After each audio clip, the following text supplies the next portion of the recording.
رمضان میں سبز مسالے سٹور کرنے کی ٹپس۔ اگر آپ رمضان المبارک میں ہرا مسالہ زیادہ لے کر آتے ہیں تو ہرا مسالہ زیادہ دیر تک فریش نہیں رہتا اور خراب ہونا شروع ہو جاتا ہے۔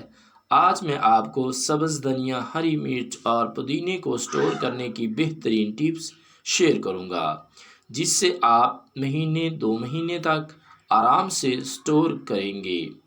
یہ کبھی سڑے گا بھی نہیں اور نہ ہی ان کا کبھی کلر خراب ہوگا۔ سبز دھنیا کو سٹور کرنے کے لیے ایک کھلے برتن میں پانی لے لیں، اس میں ½ چمچ ہلدی ڈال دیں۔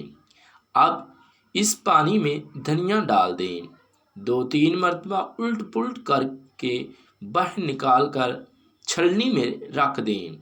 جب پانی اچھی طرح خشک ہو جائے تو کسی ایئر ٹائٹ باکس میں نیچے ایک ٹیشو رکھ کر اس کے اوپر سبز دھنیا رکھ دیں۔ اب اوپر بھی ایک ٹیشو رکھ کر باکس بند کر دیں اور فریج میں رکھ دیں۔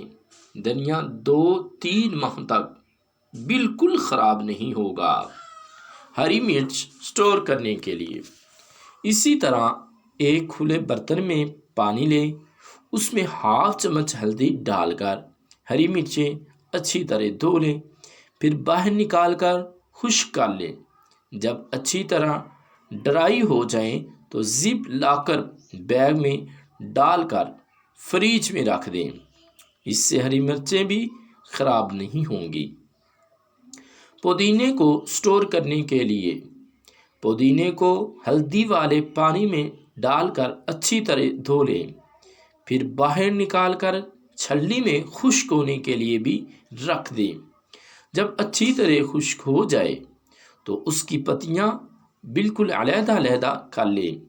زپ لاکر بیگ میں یا پھر کسی ایئر ٹائٹ باکس میں ٹیشو رکھ کر اس کے اوپر نیچے پودینے کی پتیوں میں ٹیشو رکھ کر اسے سیو کر کے رکھ دیں تو فریج کر دیں۔